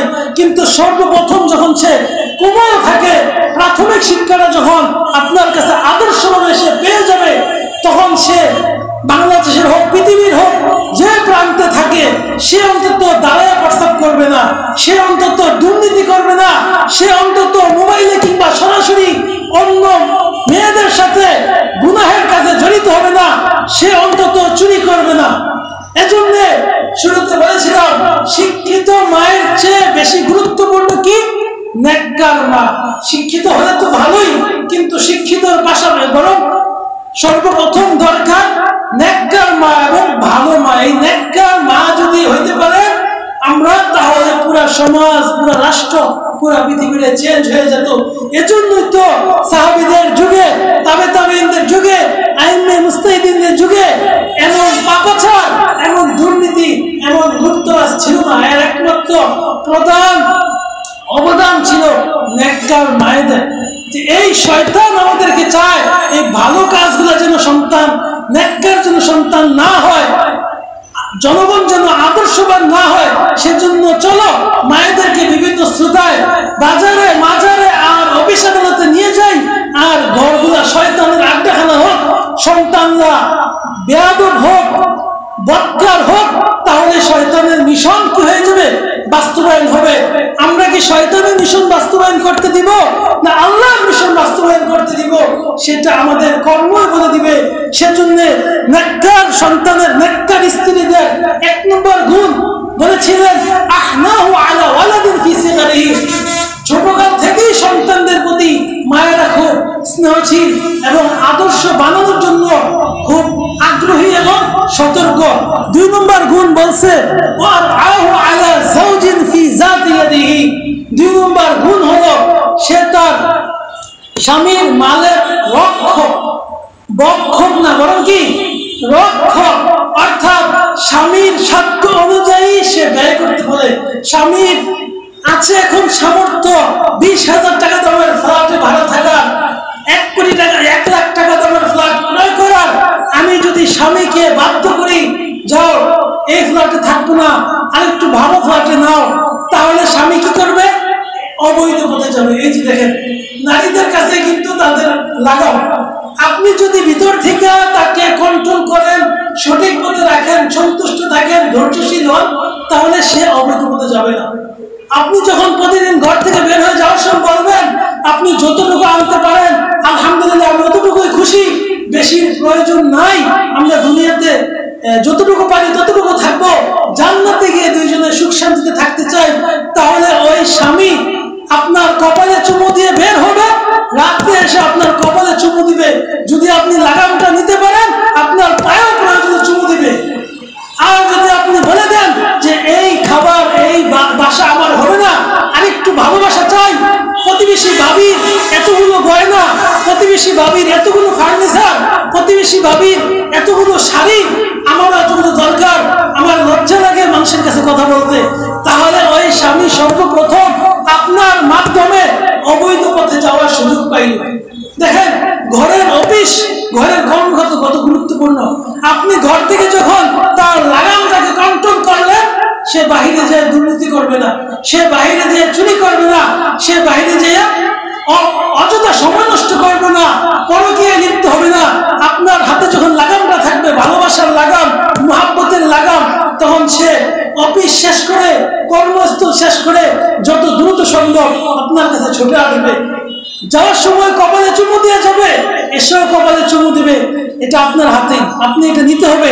আর যদি না নিতে পারেন তাহলে এক খাটে থাকবেন, এক ফ্ল্যাটে থাকবেন, দুইজন দুই দিকে মুখ করে ঘুমাইবেন। এই জন্য কুরাইশ নারীরা শ্রেষ্ঠ হওয়ার একমাত্র 2টা লক্ষণ কি বলল রাসূল? আহনাহু আলা ওয়ালাদিল ফি সিগারিহি, সন্তানদের প্রতি যত্নশীল, সন্তানকে আদর্শ বানানোর প্রতি এবং মায়া মমতা দিয়ে তারা বড় করে। 2 নম্বর গুণ হলো তারা স্বামীর সম্পদকে যথা উপযুক্ত ভাবে আয় বুঝে ব্যয় করে। দেখেন রাসূল স্বামীদের মর্যাদা কি বলছেন? قال رسول الله صلى الله عليه وسلم لو كنت آمرا أحدا أن يسجد لأحد, আমি যদি কোনো মানুষকে অন্য কোনো মানুষের সেজদা করার জন্য নির্দেশ দিতাম, লাআমারতুল মারআতা আন ইয়াসজুদা যাওজাহা, সুবহানাল্লাহ, তাহলে আমি স্ত্রীদেরকে নির্দেশ দিতাম তারা যেন তাদের স্বামীর পায়ে সেজদা করে। যেহেতু আমি কোন মানুষদেরকে সেজদার অনুমতি দেই নাই আল্লাহ ছাড়া, সেজন্য স্বামীদেরকেও সেজদা করতে দেই নাই। এই কথাটা বলার উদ্দেশ্য কি? যদি আমি সেজদা করার কোন হুকুম দিতাম কোন মহিলাকে, কোন মানুষকে, তাহলে আমি নারীদেরকে বলতাম তোমরা তোমাদের পুরুষদের পায়ে সেজদা করো। সুবহানাল্লাহ, নারীদেরকে যেমন মর্যাদা দিয়েছেন তত পুরুষরা মন খারাপ করার কিছু নাই, পুরুষদেরকেও আল্লাহ সম্মান দিয়েছেন। এগুলো নেককারদের। এখন কিছু বদকারদের সংক্ষিপ্ত আলোচনা করতে হবে। জাহান্নামী নারীদের আলামত। 1 নম্বর জাহান্নামী আলামত হলো মা তারাক্তু বাদি ফিতনাতান আদাররা আলা রিজাল মিনান নিসা। শুরুতে বলেছিলাম এই নেককার কিংবা দামি ভালো বস্তু যখন মন্দে পরিণত হয়, খারাপ হয়, তাহলে সবচেয়ে বেশি খারাপ হয়, সবচেয়ে বেশি নোংরা হয়। উদাহরণ দিয়েছিলাম কাচ্চি বিরিয়ানি আর এই পান্তা ভাতের সাথে। দেখেন এতক্ষণ নারীদের কি মর্যাদা, কি সম্মান, সেই নারী যখন ব্যাপতে চলে যায়, নেককার না হয় অর্থাৎ বদকার হয়, সেটাকে রাসূল কি বলতেছেন? মা তারাক্তু বাদি ফিতনাতান আদাররা আলা রিজাল মিনান নিসা। আমি পৃথিবীতে পুরুষদের জন্য বদকার নারীর ফিতনার চেয়ে বড় কোনো ফিতনা রেখে যাইনি, নাউজুবিল্লাহ। আমি পুরুষদের জন্য নারীর ফিতনার চেয়ে সবচেয়ে নিকৃষ্ট ফিতনা আর কি করে যায় নাই, রেখে যায় নাই। নারী যদি সঠিক পথে না থাকে, নারীর একটু ইশারাতে পুরো পৃথিবীর পুরুষের নড়াচড়া করে, নারীর একটু খারাপ পথে পদচারণায় হাজার হাজার পুরুষ নষ্ট হয়ে যায়। এক নারীর একটা আওয়াজ শুনে, মোবাইলের একটু হেলো শব্দ শুনে অপর প্রান্তের মেধাবী স্টুডেন্ট, ভার্সিটির মেধাবী ছাত্ররাও কি হয়ে যায়? নষ্ট হয়ে যায়। একজন খারাপ নারীর, বদকার নারীর হেলো শব্দটা শোনার দ্বারাতে আমার ঘরের ভালো সন্তান, মেধাবী সন্তান নষ্ট হয়ে যায়। দেখুন কি হয়ে যায়। এই জন্য রাসূল সাল্লাল্লাহু আলাইহি ওয়াসাল্লাম বলেছেন, আমি পুরুষদের জন্য পৃথিবীতে নারীর, বদকার নারীর চেয়ে খারাপ আর কোনো ফিতনা রেখে যায় নাই। আরেক হাদিসের মধ্যে বলেন, قال رسول الله صلى الله عليه وسلم النساء حوائل الشيطان, মহিলারা হলো শয়তানের রশি। দেখেন মহিলাদেরকে কি বলা হয়েছে? শয়তানের রশি। সকালবেলা মহিলাদেরকে ছেড়ে দেওয়া হয় রাস্তার মধ্যে, সারাদিন অফিস আদালত বাজার হাটে হয়তো ঘোরাফেরা করে লক্ষ লক্ষ পুরুষদেরকে সে জাহান্নামের দিকে নিয়ে যায়। সেজন্য মহিলাদেরকে কি বলা হয়েছে? শয়তানের রশি। মহিলারা এই শয়তানকে ব্যবহার করে এই বদকার নারীদের মাধ্যমে জাহান্নামের সংখ্যা বাড়াইতেছে। নাউযুবিল্লাহ। চতুর্থ, যেমন চারটা ভালো গুণাগুণ বলেছিলাম, সৌভাগ্যের চারটা আলামত, তদ্রুপ রাসূল ওই হাদিসের মধ্যে বলতেছেন আরবাউন মিনাশ শাকাওয়াতি, চারটা এমন গুণ আছে যে চারটা গুণ বদনসিবের গুণ। চারটা কি? বদনসিবের গুণের মধ্যে প্রথম রাখছেন নারীদেরকে। রাসূল সবচেয়ে বড় নারীবাদী। আরবাউন মিনাশ শাকাওয়াতি, এক নম্বর রাখছেন আল মারআতু সু, এক নম্বর রাখছেন বদকার নারী। সেটা হলো কপাল ফোড়া আলামত। কারো ঘরে যদি একজন বদকার নারী চলে আসে, তাকে যদি কোনোভাবেই সৎ বানানো না যায়, ওই পুরুষের কপাল পৃথিবীতে থেকেও সে জাহান্নামে পরিণত হবে। আগে রাসূল বলছেন কি? সৌভাগ্যদের চারটা আলামতের মধ্যে রাখছেন সর্বপ্রথম নেককার নারী হলো সৌভাগ্যের আলামত। যে পুরুষের কপালে একজন সৌভাগ্য নেককার নারী পেয়ে যায়, সে দুনিয়াতে থেকেও জান্নাতের মজা পাবে। আর যেই পুরুষের কপালে একজন বদকার নারী জুটে যাবে কোনো কারণে, সেই পুরুষের দুনিয়াতে থেকে সে জাহান্নামের সুখ ভোগ করবে। সে চাকরি করে মজা পাবে না। সে বাহিরে যত বড় নেতা হোক, সে বাহিরে যত বড় দল পরিচালনা করুক, যত বড় বিশ্বাস হোক আর যত বড় আলেম হোক, সে যখন ঘরে এসে শান্তি পাবে না, তার বাহিরের সবকিছু বৃথা, সবকিছু মাটি। সেজন্য বলছেন চারটা অশুভ লক্ষণ, এর মধ্যে প্রথম লক্ষণ হলো বদকার নারী। আল্লাহ আমাদেরকে বদকার নারী হতে থেকে বাঁচাক। আরেকটা বলছেন ইয়া মাশারান নিসা তাসাদদাকনা ফাইন্নী উরিতুকুন্না আকসার আহলিন নার, হে মহিলা সকল তোমরা বেশি বেশি সদকা করো। ওদিকে বলছিলাম আপনাদের নিজেদের স্বর্ণ গয়না যেটা আছে, সেটা যদি যাকাত পরিমাণ চলে যায়, সেটা যদি যাকাত দেওয়ার মতো পরিমাণ হয়, 7.5 তোলা স্বর্ণ অথবা 52 তোলা রূপার মতো চলে যায়, কিংবা এর সমপরিমাণ টাকা আপনার অ্যাকাউন্টে থাকে, তাহলে এটার যাকাত কি দিতে হবে? আপনাকেই দিতে হবে। রাসূল বলতেছে তোমরা বেশি বেশি সদকা করো, কেননা ফাইন্নী উরিদুকুন্না আকসার আহলিন নার, আমি তোমাদেরকে বেশিরভাগ জাহান্নামীদের মধ্যে তোমাদেরকে দেখছি। নাউযুবিল্লাহ। বেশিরভাগ জাহান্নামী কারা? নারীরা। আল্লাহ রাসূল যেমন নারীদেরকে সবচেয়ে উপরে উঠাইছে, আবার একটা সতর্কবাণী দুঃসংবাদ দিতেছেন, জাহান্নামের মধ্যে সবচেয়ে বেশি দেখেছি আমি জাহান্নামীদেরকে। যখন উনি মেরাজে গিয়েছিলেন, তখন সাহাবায়ে কেরাম বলেছিলেন হে রাসূলুল্লাহ, কি কারণে নারীরা বেশি জাহান্নামে যাবে? বলছে তুকসিরনাল লানা, এক নম্বর বদগুণ হলো নারীদের বেশি বেশি অভিশাপ দেয়। বেশি বেশি কি করে? অভিশাপ দেয়। 4-5 জন নারী একসাথে হইতে পারলেই মাশাআল্লাহ গীবত শিকায়েতের একটা আখড়া হয়ে যায়। সেজন্য নেককার নারীদের আলামত হলো যখন তারা একসাথে হবে, তখন তারা অহেতুক কথাবার্তা না বলে বরং জিকির আজকার করবে, আল্লাহ রাব্বুল আলামিনের বিধানগুলো মেনে চলার তৌফিক দান করবে। সেজন্য কি বলতেছেন? তোমাদেরকে বেশি বেশি জাহান্নামে দেখছি। আর একটা একমাত্র কারণ কি? তুকসিরনাল লানা, তোমরা বেশি বেশি অভিশাপ দাও মানুষকে। কথায় কথায় মানুষদেরকে অভিশাপ দাও, কথায় কথায় মানুষদেরকে লাঞ্ছনা করতে চাও, স্বামীকে হোক অথবা অন্য মহিলাদেরকে হোক, এই গুণটা নারীদের থাকার কারণে বেশি বেশি জাহান্নাম নারীদেরকে দেখছে। আল্লাহ রাব্বুল আলামিন আমাদেরকে এই গুণ থেকে বাঁচাক। আরেকটা খারাপ গুণ হলো ওয়াতাকফুরনাল আশীর, তোমরা স্বামীদের অকৃতজ্ঞ থাকো। তোমরা স্বামীদের কি থাকো? অকৃতজ্ঞ থাকো। বলেছিলাম স্বামীর যতটুকু সামর্থ্য আছে ততটুকু করার মধ্যে যদি থাকেন তাহলে আপনি নেককার, আর যদি এর চেয়ে বেশি চলে যান তাহলে আপনি হয়ে যাবেন বদকার। অর্থাৎ আপনার মাধ্যমে স্বামী খারাপ পথে পা বাড়াইব, আপনার কারণে স্বামী চুরি দুর্নীতির মধ্যে পা বাড়াইব। এই দুইটা গুণ থাকার কারণে মহিলাদেরকে বেশি জাহান্নামে দেখেছে। সেই দুইটা গুণ কি? বেশি বেশি অভিশাপ দেয়, শিকায়ত গীবত করে। আর 2 নম্বর হলো স্বামীর অকৃতজ্ঞ। জাহান্নামী নারীদের আরো কয়েকটা গুণাগুণ আছে, এর মধ্যে একটা গুণ হলো স্বামীকে কষ্ট দেয়। রাসূল সাল্লাল্লাহু আলাইহি ওয়াসাল্লাম বলছেন যে নারীকে তার স্বামী তার কাছে আহ্বান করলো আর সেই স্বামী সাড়া দিল না, সেই স্ত্রীর উপরে সারা রাত সমস্ত ফেরেশতারা অভিশাপ দিতে থাকে। নাউজুবিল্লাহ। স্বামী যদি তার প্রয়োজন পূরণে কিংবা আমোদ প্রমোদ করার জন্য তাকে আহ্বান করে, স্ত্রীর দায়িত্ব হলো এমন কাজে যদি না থাকে যেই কাজ ছেড়ে আসতে পারবে, তাহলে সর্বপ্রথম স্বামীর ডাকে সাড়া দেওয়া। এই স্বামীর ডাকে যদি সাড়া না দেয় তাহলে সেই স্ত্রীর উপরে ওই স্বামী এই কারণে যতক্ষণ অসন্তুষ্ট থাকবে, ওই স্ত্রীর নামাজ রোজা যাকাত কোনো কিছু আল্লাহ রাব্বুল আলামিন সন্তুষ্ট চিত্তে কবুল করবেন না। 2 নম্বর গুণাগুণ হলো যে নারী পুরুষের বেশভূষা ধারণ করে, লাআনা রাসূলুল্লাহ সাল্লাল্লাহু আলাইহি ওয়াসাল্লাম আল মুশাব্বিহিনা মিনার রিজালি বিন নিসা ওয়াল মুশাব্বিহাতি মিনান নিসাই বির রিজাল।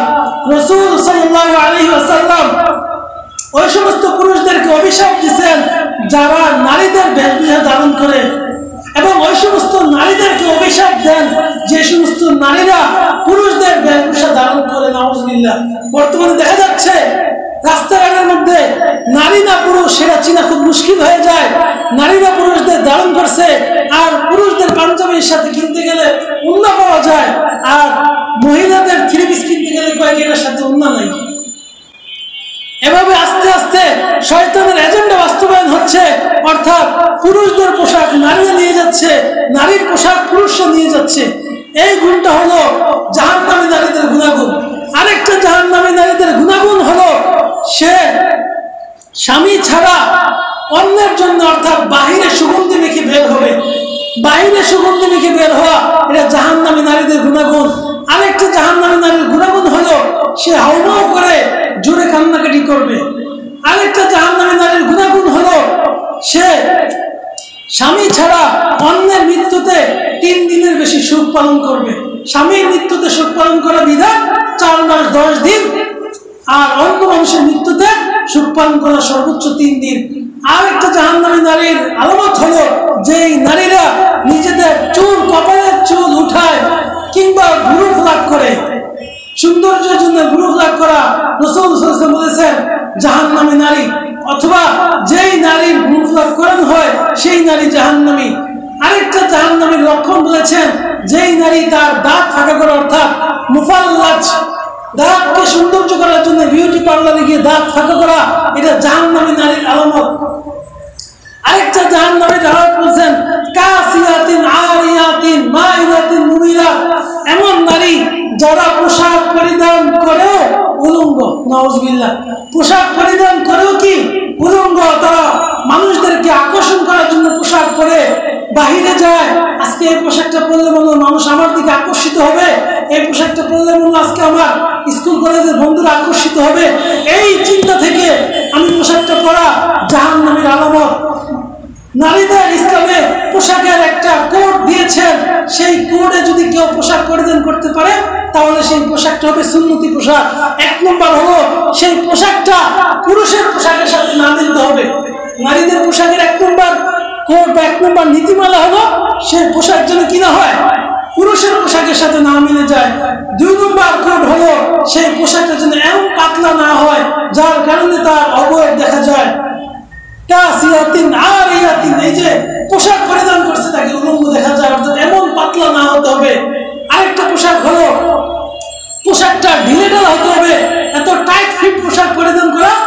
যাবে না। ঢিলাঢালা পোশাক, বর্তমানে তো ঢিলাঢালা আর ভারী পোশাক আমরা হুজুরা নিয়ে নিছি।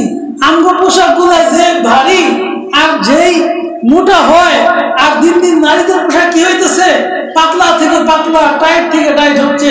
অথচ ইসলামী বিধান দিছে নারীর পোশাক হতে হবে পাতলা, ঢিলাঢালা এবং ভারী, এবং পুরুষদের সাথে সাদৃশ্য না হতে হবে।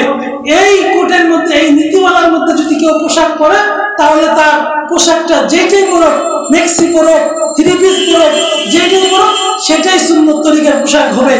সুন্নত তরিকার পোশাক নির্দিষ্ট নয়, বরং এই নীতিগুলো যে পোশাকের মধ্যে খাটবে সেই পোশাকটা হলো সুন্নত তরিকার পোশাক।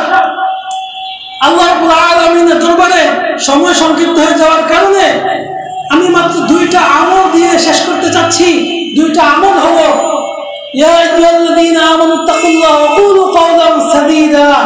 এক নম্বর হলো আমাদের কথাগুলো যেন সঠিক এবং অল্প কথা হয়, সঠিক কথা হয়, পিছনে সারমর্ম চলে গেছে, অর্থাৎ অহেতুক কথা, অহেতুক গল্পগুজব, অহেতুক শেখায়ত, গীবত এগুলো না করে আমাদের কথা যেন লিমিট পরিমাণ হয় এবং সত্য কথা হয়। কাওলান সাদীদা, সত্য এবং সত্যনিষ্ঠ সঠিক কথা হয়। এর একটা নসিহত কোরআন থেকে। আরেকটা কথা রাসূল সাল্লাল্লাহু আলাইহি ওয়াসাল্লাম বলেছেন, মান ইয়াযমান লি মা বাইনা লাহইহি ওয়া মা বাইনা রিজলাইহি আদমান লাহুল জান্নাহ। রাসূল সাল্লাল্লাহু আলাইহি ওয়াসাল্লাম বলেছেন, যে উম্মত আমাকে দুইটা বস্তুর গ্যারান্টি দিতে পারবে, আমি তাকে জান্নাতের গ্যারান্টি দিব। সেই দুইটা বস্তু হলো তার দুই চোয়ালের মাঝখানের গোশত। দুই চোয়ালের মাঝখানে কি থাকে? জিহ্বা থাকে। এই জিহ্বা যখন সংরক্ষণ করবে, জায়গা অনুযায়ী ব্যবহার করবে, অত্র যত জায়গায় ব্যবহার করবে না, তখন তাকে আমি জান্নাতের গ্যারান্টি দিচ্ছি। আমরা মা বোনরা যখন সন্তানদেরকে মাদ্রাসা, মসজিদে বা স্কুলে নিয়ে যাই, আর সেখানে অনেক মহিলাদের জমায়েত হয় সাধারণত, তখন দেখা যায় হয়তো আলোচনায় আমরা লিপ্ত হয়ে যাই। এই লিপ্ত না হয়ে আমরা যদি কাজের কথা বলি এবং জিকির করি, তাহলে আমাদের জীবনটা হয়ে যাবে সুন্দর জীবন, আমাদের জীবন হয়ে যাবে নেককার নারীদের জীবন। তো এক নম্বর নসিহত কি? জিহ্বাকে সংরক্ষণ করা, জিহ্বাকে নিয়ম মতো পরিচালনা করা। মা বাইনা লাহইহি। আরেকটা হলো মা বাইনা রিজলাইহি, দুই পায়ের মাঝখানের গোশতের টুকরাকে যে ব্যক্তি আমার গ্যারান্টি দিবে, অর্থাৎ সেই লজ্জাস্থানকে অত্র যত জায়গায় ব্যবহার না করে আল্লাহর বিধান অনুযায়ী ব্যবহার করবে, এই দুই ব্যক্তিকে আমি জান্নাত দেব। তাহলে কোরআন থেকে আমি একটা নসিহত করলাম, জিহ্বাকে কাওলান সাদীদা, জিহ্বাকে যেন সঠিক পথে ব্যবহার করি।